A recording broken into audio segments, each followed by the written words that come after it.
Hello, everybody. Ashlavan, once again with the live broadcast, a special broadcast for our community. And today I'm honored to have Sutha Raja.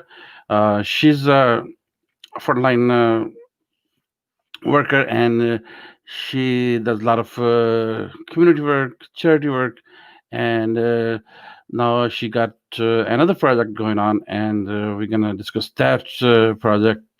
So I want to welcome Sudha. Sudha, welcome to Satrang.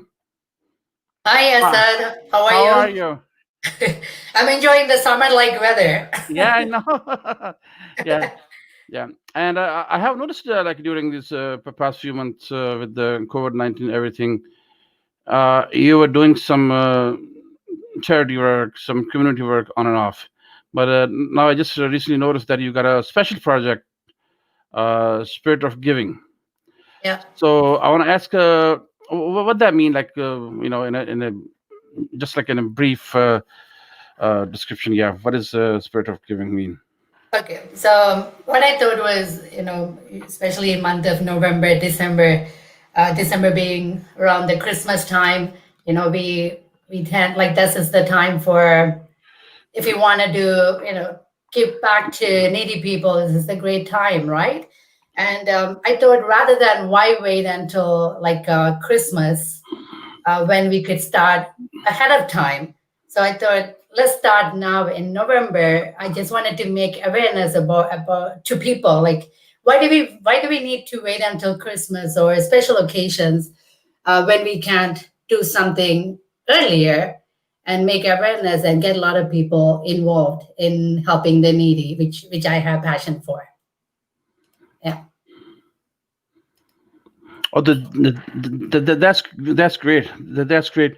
So, what is your plan? Like, are you going to uh, like one source? Are you asking like everybody? You have like sort of like drop off locations, or how people's gonna contact you, and how they're gonna contribute to your this effort? So as I have people who are on my Facebook, they have like I have made a flyer, which is on my Facebook. I got actually two other people who I have been working with this year. One is the Life Community Project team with John Walker, and now they call the Community Assisted Meal Program.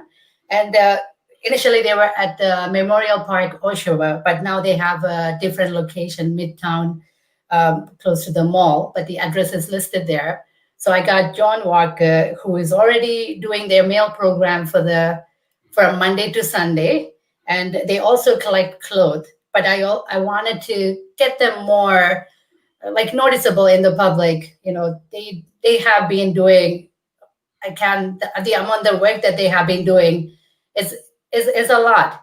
So I think they would be appreciated if the people are willing to come out and help. And then there's Susie Temesi, which who I have been a model for her Susie Curls attires, and she is passionate about the Denise House in Oshawa, and she also does a lot of things for women shelter. So she has a number of places. And for myself, I have volunteered at like so many different nonprofit organization in the GTA, like the Sistering. There's like so many. I have a huge list. So when it comes to helping needy people, there is from the young age to the elderly, everybody need help. So what I thought for the spirit of giving, being in this Christmas mood, when the weather gets cold, I was more focusing about like the mittens, like scarf, um, socks and gloves. And for people who's not able to give those, they can actually also give non-perishable like food items, which can be also used by the needy. So so Susie Temesi and John Walker, they have given me a location which is listed on the flyer. Um, so that's one thing. But if there are other people who are planning to do something or they have something in their mind, and if they do have a location that I could use, they could have a box or a container, a big bin, and then where they have coworkers, if they could drop that off, I'm more than willing to buy when the campaign. So the campaign is actually from November 8th, November 9th, which was yesterday, until November 28th. So once they have everything collected, there are locations, that I could tell them to donate. If they want, I could take that stuff to those locations. Yeah. And that's the flyer. Yeah. That's the flyer with the Life Community Project and Susie Kill Jewels. Yeah. Yeah, so that's great. So that's pretty good. That's awesome that you're doing this. But as like all of us know that this is not like the usual circumstances. Yep. In the past, you collect the whatever you got and then you distribute wherever needed. With COVID-19, what precautions are needed from the donor, and what precautions you gonna take when you can deliver those items? So that's why in my flyer, I have indicated that I want new items. I don't want any used items. So things have to be packaged. So I'm looking for new socks, new gloves, new mittens, and stuff like that, right? So if they could give me like unopened package, and then when it comes to non-perishable items, they're already canned, pastas and stuff like that. And even for the drop-off location, with Joan Walker, they actually serves the meal like Monday to Sunday from 1 to 4 p.m. Is an outdoor location, so people could just go and drop off the stuff there. So there is actually they follow the social distancing rule. And with Susie Temesier, she actually has a bin in front of her house, and she's going to be checking that every day to see if someone has dropped it off. So they don't have to interact with her. There's going to be a drop-off bin. And with myself, I'm being busy. I didn't put my phone number, but I do have my email address, and people could connect me through Facebook, and they could message me, and I'll find a way to meet them. I'm in Scarborough location, so I'll try to meet them somewhere outside in Scarborough, and we'll pick up that item from them.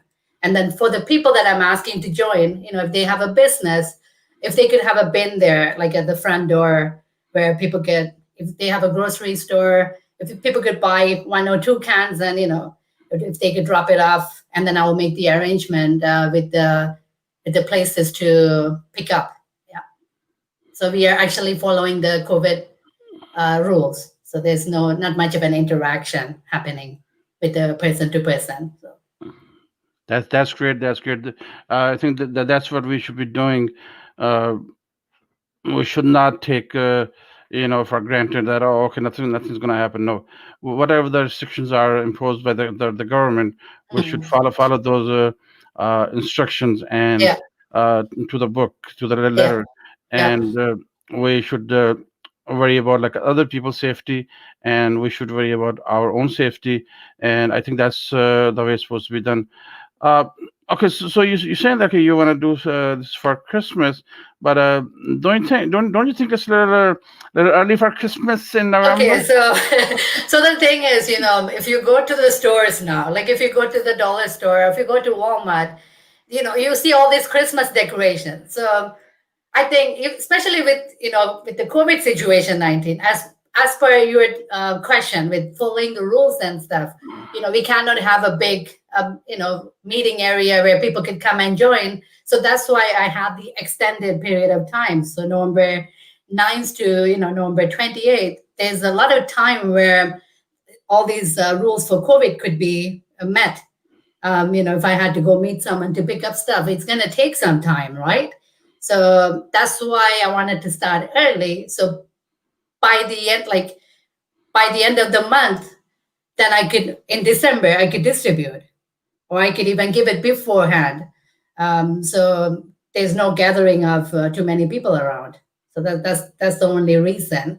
And as I mentioned earlier, you don't have to wait until December 24th or 25th. By that time, it might be like minus 22, or like it's like really, really freezing cold. And especially with COVID, even with the homeless shelter, there are going to be, I think, limited number of beds for people to sleep in. So a lot of the homeless people who were initially sleeping out on the street, I do feel like there's going to be more of that happening with the COVID-19 cases increasing. So I do feel like these items are really would be needed, and it's better to collect that early and give it to people who need it to have it ready by then. That's great. So that's great. So I think for now you have only like I think a couple of people involved with you, Susie, Yeah, and maybe a couple of other people. yeah. If other people want to get involved with this project, what they need to do, they should just email you, or you have some other way of connecting with them. No, they could, yeah, as I mentioned, people who are on, there's a lot of people on my Facebook page, so they could connect me by Messenger, or the other one is through email. They could also talk to Joan and Susie Temesi, who are in Oshawa, and they will be also helping with, making this thing happen. But if people are like planning something for December, and if they wanted to advertise or, to join with this campaign, they could contact me, and we could have an interview with them, and I'm more than happy to share that on my page, because as I mentioned, there's people who need help. It's not just in one location. It could be in Brampton, it could be in Pickering, it could be in Ajax or Mississauga. There's a lot of areas, and I know a lot of people in the past, they get in the spirit of giving during Christmas. They might be wondering what to do, right? So I think it's better to plan early, and to follow these COVID-19 rules. It's better to start early. Time do go fast. If they wanted to talk to me, I could find them place, or if they're already working on something, then I could work with them together. Yeah. That's great. So that's great. That's so nice of you. Uh, I know, like this is a like good idea to serve the community and help other people. What do you say, like to other people? Like, what is the spirit should be like from all the people? What is like overall message that how we should work as a community?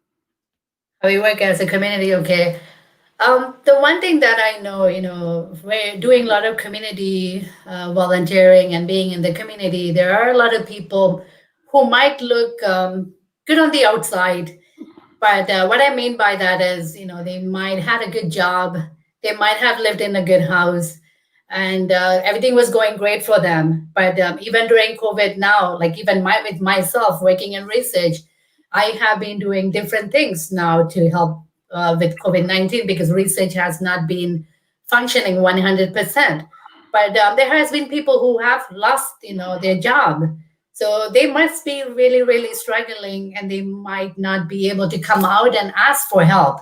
And COVID-19 had made us a little bit closer in terms of community, but I think we should even do more by offering our help. And that's what I'm trying to do, because I have already seen people like walking around downtown Toronto. How many small business people have been like closing. They don't know what to do, what to expect anymore, because it's been the lockdown, going back to phase 1, phase 2, like we don't know where we are going at the moment. So there are a lot of people struggling at the moment. So we need to work as a community, and we need to help our neighbors. So that is the main thing. And I started early, so to make awareness and for people to think about it. Thank you so much, Sudha. Thank you so much. So I think the overall message is it's never too early to start a good thing. Yeah. Like, if you could decorate early for Christmas now without snow, why can't we start working on helping someone who is in need? Yes. There's no time for that. So that's what my point is. We do have, even if you go to groceries, Snow Falls, Fresco, different places, they do have every other week there's sales. So maybe pick up some extra stuff. You could buy even for $15, and you everybody knows someone who is struggling. So if you really want to help, you can. Yeah, whatever, like anybody can afford. I mean, if you can afford something for Yeah, $5, you can yeah, get something $5. If you can get something for $10, like whatever you. I think there's no minimum. What yeah. No minimum. Yeah, it's like the spirit of giving, as your yeah, this project called. yeah, It's the spirit. It's actually the thought behind giving, giving back to the community. I think that's what counts. It's yeah, I think dollar amount doesn't that much matter. yeah. It's the your thought, your spirit of giving back to the community. Yeah, and then coming back again, even during the -22 temperature or even colder, you Yeah, can imagine how your feet get so frozen, right? yeah, So that's why I was focusing more on these outer layers, like the mittens, the gloves, the socks. Uh, Even myself waiting for the bus sometime, if the bus doesn't come for 10, 15, 20 minutes in this cold weather, like my feet get really, really frozen. And I always yeah. think about like when It is. I'm walking It is. around It is. downtown, It is. Yeah. um, yeah, like how it must be so difficult, right? So that's the focus of the food, and the outer layer of is needed during this time of the year. Yeah, Yeah. Yeah. Yeah. Yeah. Thank you so much. I would say, yeah, thank you so much for doing this, and we will catch you maybe in a couple of weeks again to yeah, see your progress, how much contribution you got, and sort of like what you're missing. Let's say if you're missing socks, you can say, okay, I need more socks, or if you need more scarves. So I think maybe a couple of weeks we do this yeah. And if awareness there's again. any business people who are willing to give a bulk sum of these items, we'd be more than happy to take that too. So please do message me. My email address is there in the info. So I'm really more than happy to work with anyone to make this happen for people who are in need. And I wanted to thank you, Asad, for having me. And I really wanted to get this message out to the public. Yeah. Thank you so much for that. So we'll talk to you later. Okay. Thank you. Thank you. So, folks, that was Sudha was describing her spirit of giving. So, I will encourage everybody to participate in this project and donate, contribute whatever you can. So, thank you so much, and I will see you guys some other time. Thank you so much. Bye.